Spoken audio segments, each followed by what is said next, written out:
मीरा भाईंदर से उठी है आवाज, बेजुबान जानवरों का नहीं होने देंगे विनाश। इसी नारे के साथ मीरा भाईंदर के सभी पशु प्रेमी इकट्ठा होकर एक साथ एक सुर में न्यायपालिका के आदेश का तिरस्कार करते नजर आए। सभी एनिमल एक्टिविस्ट और एनिमल लवर काले कपड़े पहनकर न्यायपालिका का विरोध कर रहे हैं। जैसा आप स्क्रीन पर देख सकते हैं, सारे एनिमल लवर्स तरह तरह के पोस्टर लेकर सुप्रीम कोर्ट के आदेश की घोर निंदा करते हुए मैक्सिस मॉल के बाहर बड़ी संख्या में नारेबाजी कर रहे हैं।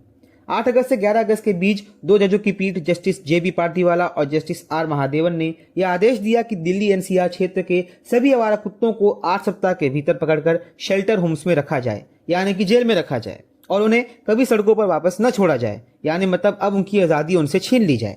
लेकिन अगर शेल्टर्स में कुत्तों को समय पर खाना नहीं मिला, उनके साथ दुर्व्यवहार हुआ या वे किसी कारण से मर गए तो उसका जिम्मेवार कौन होगा? ये सवाल उठाया है पेटा इंडिया ने, जिसने इस फैसले को अनसाइंटिफिक और इनइफेक्टिव बताया है। साथ ही पेटा ने कहा कि एबीसी नियम एनिमल बर्थ कंट्रोल रूल के मुताबिक जानवरों की नसबंदी और टीकाकरण करके उन्हें वापस छोड़ना अनिवार्य है, लेकिन दिल्ली सरकार यह क्यों नहीं कर पा रही है, इसका जवाब वो दे। क्या यह सरकार का काम नहीं है? वही सरकार जो बड़े बड़े बंगलों और बड़ी बड़ी सरकारी गाड़ियों में घूमती है और चुनाव के वक्त करोड़ों अरबों रुपए खर्च करती है। अगर किसी कुत्ते के कटने से किसी बच्चे की रेबीज के चलते मौत हुई है तो क्या उसका जिम्मेवार वह सरकारी कर्मचारी या अधिकारी नहीं होगा जिसका काम था उस कुत्ते को टीकाकरण करवाना? रेबीज और अन्य बीमारियों को खत्म करने के लिए ही एबीसी का नियम लगाया गया था, लेकिन उसे लागू करने में सरकार नाकाम रही और अब उसकी नाकामी का दोष उन बेचारे बेजुबानों पर लादा जा रहा है जो ठंडी, गर्मी और बारिश में कहीं सड़क पर कुछ खाकर अपना गुजारा करते हैं।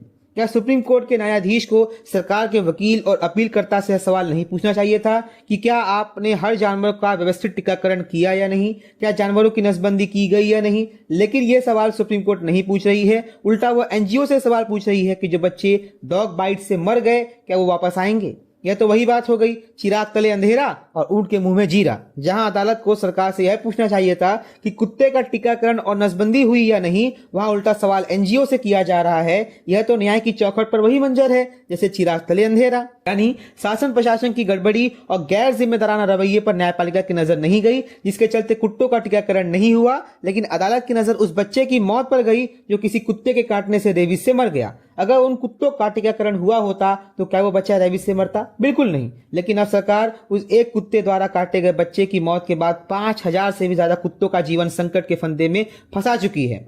यह तो वही बात हो गई, अगर कोई एक आदमी बलात्कार करता है तो पूरे हिंदुस्तान के सभी आदमियों को रेलवे ट्रैक पर लिटा दिया जाए और उन पर राजधानी ट्रेन चला दी जाए। यह बात हम नहीं कह रहे हैं, बल्कि अलग अलग तरीके से यह प्रोटेस्टर्स कह रहे हैं, जिन्हें आप इस समय स्क्रीन पर मैक्सिस मॉल के सामने देख सकते हैं। पूरे देश में जगह जगह से विरोध और कई याचिकाओं के चलते मुख्य न्यायाधीश बीआर गवई ने मामला मूल पीठ से वापस ले लिया और इसे न्यायमूर्ति विक्रमनाथ प्रेसिडिंग के 3 न्यायाधीश पीठ न्यायमूर्ति संदीप मेहता और एनवी अंजरिया के साथ को सौंप दिया। और आज 22 तारीख को सुप्रीम कोर्ट ने फैसला लेते हुए ये कहा है कि किसी भी कुत्ते को शेल्टर में नहीं भेजा जाएगा। जिन कुत्तों को जहां से उठाया गया था वहां पर उन्हें वापस रखा जाएगा। लेकिन सलाम है मीरा भाईंदर के इन तमाम एनिमल एक्टिविस्ट और एनिमल लवर्स को जो इतनी बड़ी संख्या में यहाँ पर इन बेजुबानों का जबान बनने और जानवरों को प्राणघाती आदेशों से बचाने के लिए इकट्ठा हुए हैं। सबसे ज्यादा तारीफ के हकदार हैं वो हौसलेमंद छोटे छोटे बच्चे, गर्भवती महिलाएं जो अपनी गंभीर हालत के बावजूद भी प्रोटेस्ट में शामिल हुई, और वो तमाम बुजुर्ग व्यक्ति जो उम्र का तकाजा किए बिना बेजुबानों को अपनी जुबान देने पहुंचे। साथ ही द हिंदू और द इंडियन एक्सप्रेस अखबार का भी धन्यवाद करना चाहिए, जिन्होंने इस मुद्दे को जोर शोर से उठाने में कोई कसर नहीं छोड़ी और लोगों को इसकी हर जानकारी देते रहे। आप देख रहे हैं राम दुबे की रिपोर्ट। इस वीडियो को ज्यादा से ज्यादा शेयर करिए ताकि लोगों के अंदर जागरूकता आए और लोग उन बेजुबानों के लिए खड़े हों जिनका कोई आसरा नहीं, जिनका कोई सहारा नहीं। क्योंकि अगर आप उनका सहारा बनेंगे, उनका आसरा बनेंगे, तो उनकी जो मिली हुई दुआ है वो आपको आपके आफ्टर लाइफ में भी काम आएगी। अगर आफ्टर लाइफ नहीं भी है तो भी इस जीवन में आपका ये मौलिक अधिकार बनता है एक इंसान के नाते कि आप उस बेजुबान के प्रति अपनी इंसानियत दिखाइए। सरकार ने जो डॉग्स के लिए जो ऑर्डर निकाला है ये बिल्कुल गलत है। अगर एक डॉग काटता है इसका मतलब ये नहीं है कि सबको इसमें वो करना चाहिए। और हमारे घर के नीचे कम से कम 15-20 डॉग हैं। मैं कंटिन्यूस उन लोग को खाना खिलाने जाती हूँ और जब भी जाती हूँ वो लोग बहुत दौड़ के और भाग के आते हैं बहुत प्यार से। एक बार इनसे प्यार करके तो देखो, उनका प्यार इंसानों से बहुत अच्छा है। अरे उसके लिए बोलना चाहूंगी, एक जज जो है ना, इतने भावुक होकर वो जजमेंट दे रहे थे, वो उनको देना नहीं चाहिए था। जज की कोई फीलिंग नहीं होती, वहाँ पे न्याय की कुर्सी पे बैठ के उनको न्याय की दृष्टि से देखना चाहिए। रेबीज क्या, कुत्तों के काटने से रेबीज होता है तो उसके पीछे की फेलियर किसकी है? ये सवाल, बहुत सारे ऐसे सवाल है जिनका जवाब हमें सुप्रीम कोर्ट से चाहिए। आप बता सकते हो कि जो हमारे इंडिया में इतने क्राइम्स होते हैं, रेप होते हैं, मर्डर होते हैं, तो क्या आप जो मर्डरिस्ट है या रेपिस्ट है उनके बिहाफ में जजमेंट का एक दिन में सुना देते हो? और अगर सुनाते भी हो तो क्या उनकी पूरी फैमिली को कोर्ट जेल में डाल देते हो? इस बात पे गौर किया जाए कि एक की सजा सबको नहीं दी जा सकती। कृपया इस बात को ध्यान में रखिए और हमारी इस प्रोटेस्ट को आप भी सपोर्ट कीजिए। जब यहाँ विरार में फर्स्ट पेज न्यूज़ था, एक औरत को बचाया सबने मिलके, आवारों कुत्तों ने, तब उनके लिए कुछ किया आपने? उनको कुछ रिवॉर्ड दिया? ये सब न्यूज़ भूल गए आप लोग। आज बस रतन टाटा आपको देखेंगे तो बहुत खुश होंगे, यही किया उन्होंने अपनी जिंदगी में। आप ये करेंगे उनके साथ में? और साथ ही साथ हमारा सवाल ये है कि इन्हें रेबीज क्यों हुआ? क्या ये सरकार की फेलियर नहीं है, जहां पर सरकार को उनको प्रॉपर स्टरलाइजेशन और वैक्सीनेशन करना चाहिए? गुनहगार कौन है यहाँ पर? क्या वो बेजुबान लोग? मैं तो उन्हें लोग ही कहूंगा, क्योंकि उनमें हमसे ज्यादा इंसानियत है। रतन टाटा ने जो भी सर ने किया है, देखो आज इतनी बड़ी ताज होटल है, उसके अंदर सब स्ट्रे डॉग है, लेकिन यहाँ पे इतने बड़े बड़े लोग आते हैं, क्यों वो लोग काटते हैं उनको? नहीं ना, इतनी तो उनके अंदर इंसानियत है। तुम लोग क्या हो? वहाँ पे तो अमीर अमीर लोग आते, वो लोग उनके पास से जाते, बाहर से, बाहर आउट ऑफ कंट्री से लोग आते, बाहर देश के लोग आते, क्यों वो लोग भगाते हैं? वो लोग ऐसा करते हैं। तुम लोग क्यों नफरत करते हो? तुम लोगों को शर्म नहीं आती है? आज तुम लोगों को कुछ खिलाने का रहा, तुम्हारे बच्चों के बारे में दुआ पाने की रही, तो तुम लोग डॉग को ढूंढते हो और आज उनके पीछे पड़े हो। वो बेजुबान है, वो बात नहीं कर सकते, लेकिन हम तो बात कर सकते हैं ना। जो होगा वो देखा जाएगा, लेकिन हम लड़ते रहेंगे, आखिरी दम तक लड़ते रहेंगे। टर्म दिया जाता है कि dogs are aggressive, so I want to say this case कि I have one aggressive dog. मेरी छोटी सी 2.5 साल की बच्ची है, उसके साथ बड़ा हो रहा है, एंड वो बच्चे उसके बाद आई। मेरे पास ये डॉगी पहले आया, जिसको लोग अग्रेसिव अग्रेसिव अग्रेसिव बोलते रहते थे। यही कुत्ता मेरी बच्ची के साथ बहुत प्यार से बड़ा हो रहा है। You can check her and his pics in Instagram. बहुत प्यार से रहते हैं। तो ये जो अग्रेशन जो बोलते हैं ना, जो आता है, ये लोगों की वजह से ही आता है। सड़क पे रहते हुए किक मारता है, कोई रेप करता है, उनको शांति से देखा ही नहीं जाता कि शांति से बैठे हुए एक प्लेस में। उनको उनके एग्जिस्टेंस से प्रॉब्लम है। प्रॉब्लम ये नहीं है कि वो यहाँ पे कुछ काम करते हैं, उनको चाहिए ही नहीं कि यहाँ पे प्रेजेंट हो। डॉग हटाओ, उनको शेल्टर में डालो। डू यू नो शेल्टर का मतलब क्या होता है? आप 24 घंटे या 48 आवर्स प्लीज वो शेल्टर में रहो। आपको कहीं कुछ भी खाना नहीं मिलेगा, साफ पानी नहीं मिलेगा, कुछ भी नहीं मिलेगा। And then please share me your experience. आपको पॉटी सुसु कुछ भी नहीं, आप उसी जगह एक 4 बाय फुट के कमरे में रहो और करो, and then share your experience. जो सब लोग सपोर्ट कर रहे हैं ना, दी हेटर्स, पीपल सपोर्टिंग, कह रहे अच्छा काम तो कर रही है गवर्नमेंट शेल्टर पे डाल के। No, this is not a good solution. Please speak up everyone. So please understand that आप अपने घर में कॉफी टेबल के क्रॉस बैठ के गप्पे नहीं मार रहे हैं, जहां पर आप कुछ भी बोल के चले जाएंगे। आप एक जजमेंट पास कर रहे हैं, एक स्टेटमेंट पास कर रहे हैं। अपनी पोजीशन को रिस्पेक्ट कीजिए, अपनी पोजीशन को समझिए कि आप कहाँ बैठे हैं, आप क्या बोल रहे हैं। आपके एक स्टेटमेंट की वजह से इतनी जाने गई हैं और अब और कितने जाने वाली है। ने सब लोग को एक साथ छोड़ा ये दुनिया में, and I don't think anyone have a right to control anyone, and they should be release, and keeping them in jail is not a option. And अपने देश में इतना जेल है भी नहीं फॉर डॉग्स कि वो रह सके उधर। So I think they should be independent as a independent nation. Everyone has a right to be independent. Thank you. तो इसको वापस लिया जाए। आपने जो रिजर्व किया हुआ है उसको कैंसिल किया जाए।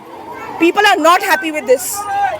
I am a dog parent and a cat parent. I have rescued 13 in my own house.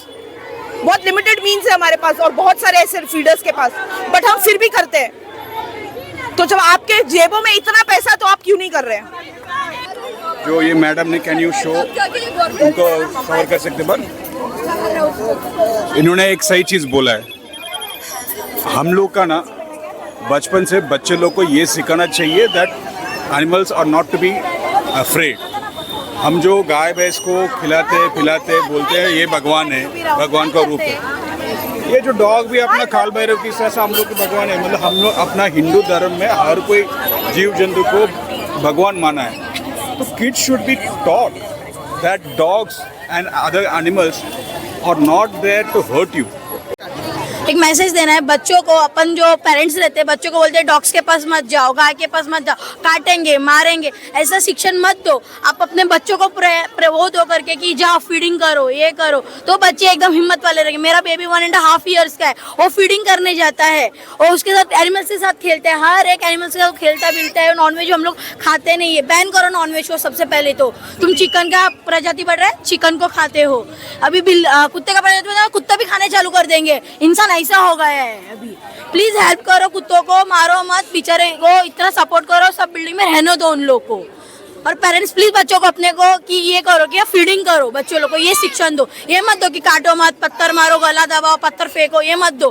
खाने के लिए बिस्किट दे दो, एक भले तुम पूरा मत दो, एक बिस्किट दो या फिर एक रोटी दो। आपके घर पे आके वो बच्चे का आपका इतना केयर करेगा ना, खर्च तक अपने बच्चों को नहीं आने देगा, दूसरे बच्चों से प्रोटेक्ट करेगा अपने डॉग्स लोग को। क्यों नहीं लगाते हैं? तो ये जो निर्णय है इससे सारे जीव दया प्रेमी संतुष्ट नहीं है और सभी का सर्वोच्च न्यायालय से ये विनती है, गुहार है, इस निर्णय को वापस ले लें और इनको भी जीने का हक है। और इसका अगर उनको लगता है तो एक उचित समाधान निकालना चाहिए। आज जितने भी बाहर से कुत्ते आते हैं, इंपोर्ट होते हैं, उनको तो उन इंपोर्ट पे बैन लगाना चाहिए और जो देसी कुत्ते हैं उनको अडॉप्ट करने के लिए इनको वो करना चाहिए, जगह जगह इनको शेल्टर बनाने चाहिए। आज हम लोग फिटिंग करते हैं, कम से कम 100 कुत्तों को फिटिंग करते हैं, हमारे यहाँ एक भी कंप्लेंट नहीं कि किसी कुत्ते ने कुछ काटा है। और जसलबार चौपाटी जहाँ पर सैकड़ों कुत्ते रहते हैं, सैकड़ों के हज़ारों लोग घूमने के आते हैं, एक भी शिकायत नहीं है, क्योंकि उनको टाइम से खाना मिलता है, इसके लिए वो किसी को नहीं काटते हैं। This in earth belong to animals. We were animals. तब हमको क्यों नहीं निकाला? जब हम थे एनिमल्स तब हमको क्यों नहीं निकाला गया? अब वो बेचारे अपने लिए बोल नहीं सकते, just cannot speak about themselves. So where will they go?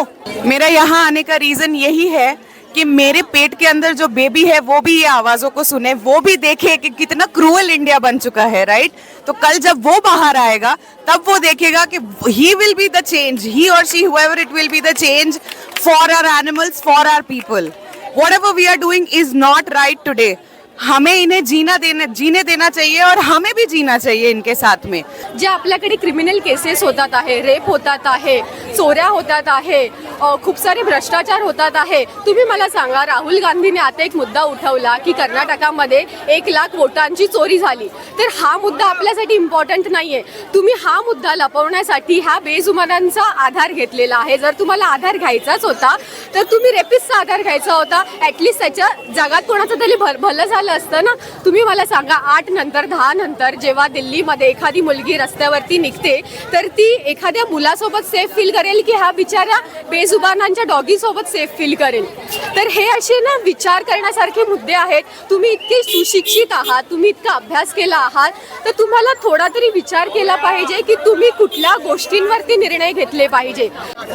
देखिए, लॉजिकल पॉइंट्स जितने भी थे, सुप्रीम कोर्ट से लेके, जैसे हम लोग कहते हैं इनको स्ट्रे डॉग्स, पहली बात तो ये स्ट्रे नहीं है, हमने इनकी जगहों पे कब्जा करके घर मॉल सब बना लिए हैं. हाँ, exactly, and yes exactly. And जो मेन स्ट्रीम मीडिया है जैसे पोर्ट्रेट कर रहा है डॉग्स को कि डॉग्स बाइट करते हैं, ये होता है वो होता है, मेन स्ट्रीम मीडिया ज़्यादा हाइप कर रहा है इसे. और तीसरी बात ये है कि मैंने कल्चरली अपने घर में देखा है अपनी दादी नानी को और अपनी मम्मी को, जो आज भी पहली रोटी गाय की बनाते और आखिरी की रोटी कुत्ते की बनाते. तो ये हमसे बहुत पहले से कनेक्टेड है. तो हम ऐसे नहीं कह सकते कि स्ट्रे डॉग्स हैं, ये आवारा कुत्ते हैं, इनको मार दिया जाए पाकिस्तान और टर्की में जैसा जो भी हो रहा है उसके हिसाब से. ठीक है, थैंक यू.